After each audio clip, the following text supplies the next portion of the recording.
नहीं तो खेत पर बैठा देंगे वहाँ कि आप लाइट चली जाए तो बता देना, या इंजन में कोई पटार टूट जाए तो बता देना। करते हैं कि नहीं करते हैं? तो खेती करना बहुत अच्छा है। मैं मेरी बता दूं आपको, आप आज भी मेरे मन में ये आती है कि मैं खेती करूं। मैं सरपंच था तो मैंने खुद करता था। मेरे पास आ जाते थे लोग, साहब सरपंच साहब आप हटिए, क्या कर रहे हैं? नहीं नहीं यार, करने दे भैया, ये हम करेंगे। खेती में आलस नहीं होना चाहिए, और खेती में ये होना नहीं चाहिए कि मैं खेती कर रहा हूं तो कोई मेरे को देख लेगा, क्या कहेगा। अरे भाई, खेती, हम किसान आदमी है, खेती हमारा कर्म है, हमें खेती में आलस नहीं करना चाहिए। हमें खेती, अब आज के की युवा की स्थिति देख रहे हैं, वो अगर चारा लाएंगे तो मोटरसाइकिल से लाएंगे। अरे भाई, सर पर रख करके लाएंगे तो आपका सर भी मजबूत होगा, आपकी मांसपेशियों पर भी खिंचाव आएगा, तो उससे लिए आपकी तंदुरुस्ती भी बढ़ेगी। लेकिन आजकल क्या, कोई छोटा सा भी लाएंगे तो मोटरसाइकिल से, ट्रैक्टर से, गाड़ी से थोड़ा सा आएगा। ये काम आपने कहा, इसलिए आपका उदाहरण दे रहा हूं। 80 साल के माताजी जी खेती में काम करते हैं। एक बार ताली बजाइए उनको जोरदार। तो सर, ये आरजीएस की गोलियां मिलती हैं, 50,000 रुपया मिलता होगा। एक गोली भी कभी खरीदता नहीं हूँ। बहुत अच्छा। मैं डॉक्टर साहब के पास पत्नी ज़रूर चली जाती है कि मेरा माथा दुखा को, मेरा माथा नहीं दुखता है। कभी भी आरजीएस की ये गोलियां खाता ही नहीं हूँ, तो देसी दवाई ले लेता हूँ। दवाई नहीं लेते। बहुत अच्छा। और खेती का बहुत शौकीन हूँ। ये हरी खाद करके फिर मैं गेहूँ जो बोता हूँ, क्यों भैंस गाय कम है, एक दो ही हैं, उनका गोबर कम होता है। तो पत्नी कहती है कि गोबर कम होता है, कुछ ना कुछ उपाय करो, तुम तो पढ़े लिखे हो। तो मैंने हरी खाद, भैंसा गुआर वो करके, और उसको 1-1.5 महीने में उसको जुतवा दीजिए। उसमें पैदावार 6 से 7 कुंटल बढ़ती है। पड़ती है। अभी 50 कुंटल अकेले ने मैंने सरसों और जौ पैदा किया अकेले ने। उस किस वजह से? हरी खाद की वजह से किया। होती है, सही बात। हरी खाद अगर नहीं होती तो 0 नंबर था। खेती भी नरम हो जाती है उससे, वो बिल्कुल कोमल, बिल्कुल अच्छी हो जाती है खेती। तो 2 हेक्टेयर ज़मीन है। 2 हेक्टेयर ज़मीन है तो पत्नी के नाम 10, आधी उसके आधी मेरे। तो रात्रि के अंदर गेहूँ जो बावा ये आवारा पशु खा जाते। हाँ, वो तो होता है। तो चलिए, बहुत अच्छा साहब, बहुत अच्छा। आप फिर वरिष्ठ नागरिक हैं, 80 साल के हैं, और आपको तारबंदी से फायदा कितना हुआ है? तारबंदी तो हाँ, तारबंद तो कृषि डायरेक्टर के इनके पास गया सर के कि यार ये ले जाओ, ये कागज़ इकट्ठा करके ऑनलाइन कराया हो। मैंने ऑनलाइन करा दिया।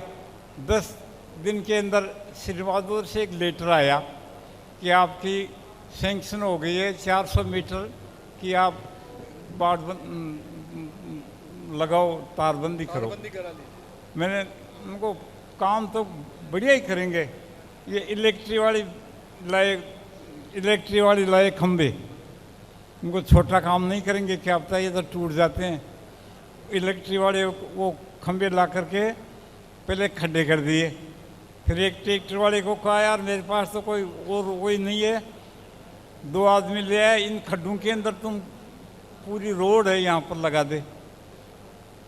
तो ट्रैक्टर वाले ने 2 दिनों मिल करके वो 80 खंबे यूं को यूं ही दाब दिए। कोई ट्रैक्टर बुलाया और कोई और बुलाया, उनको दाब दिया। अब मेरी खेती में कोई एक पशु 400 मीटर की वो पूरी बाउंड्री कर दी, एक बकरी भी नहीं बढ़ सकती। रोज भी देख करके भग जाता है कि यहाँ तो 6 तार हैं। चलिए, बहुत अच्छा। 6 तार हैं और फिर क्रॉस किया हुआ और तार है, तो इस खेत के अंदर अपन नहीं जाएंगे, नहीं लगेगा। जैसे बकरियां खा जाती थी पहले। मेरे पोत्र है, वो पेड़ पौधे बहुत लाता है। चलिए, बहुत अच्छा, बहुत अच्छा, बहुत अच्छा। आगे हम अब बुलाएंगे, मैं 2-3 अलग अलग कृषकों को मैं ले रहा हूं इसमें। ये छीतरमल जी हैं, ये फार्म पॉन्ड ग्रीन हाउस है इनके पास। ये अपना बताएंगे इनको कितना क्या हुआ है। सीतरमल जी। नमस्कार सर। सर हमने आज के 4 से 5 साल पहले एक ग्रीन हाउस लगाया था 2 बीघा का, और उसमें हमें गवर्नमेंट ने अनुदान दिया था। तो मैं एक छोटे किसान परिवार से आता हूँ। हमने उसमें 80 पैदा की सर। फिर उससे हमने दूसरा ग्रीन हाउस और लगाया 1-2 बीघा का, उसमें भी हमें अच्छा साथ मिला।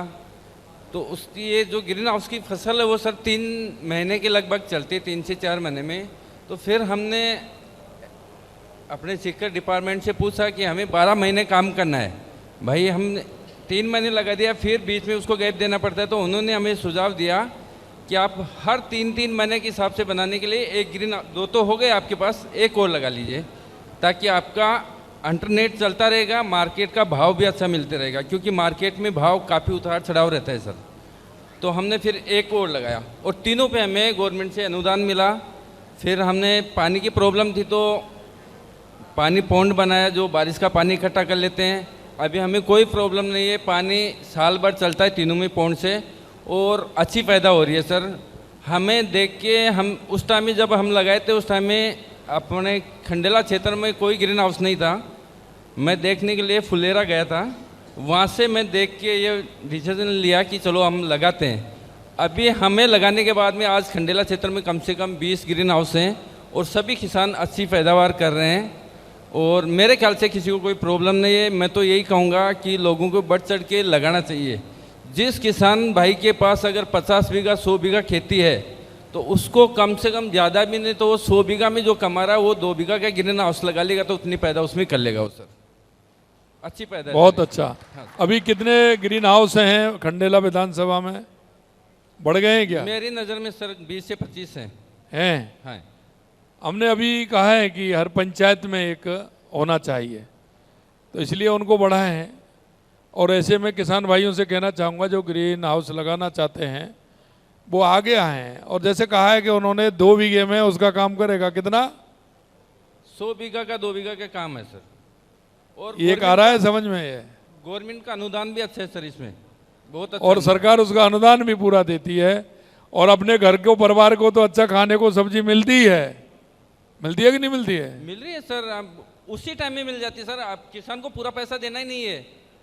अगर एक प्रोजेक्ट है 35 लाख का, उसमें से हमें 19,75,000 गवर्नमेंट ने दिया था, बाकी हमें देना था। आपको 5 लाख देना पड़ता है, 5-6 लाख बाकी तो सरकार देती है। हाँ सरकार दे रही है। ऐसा भी नहीं है कि भाई लो अपने 2 महीने बाद में आएगी या 4 महीने बाद में आएगी, पूरा अनुदान गवर्नमेंट उसी टाइम में पूरा दे देते हैं। बहुत बहुत धन्यवाद आपको, बहुत बहुत धन्यवाद चीतर जी।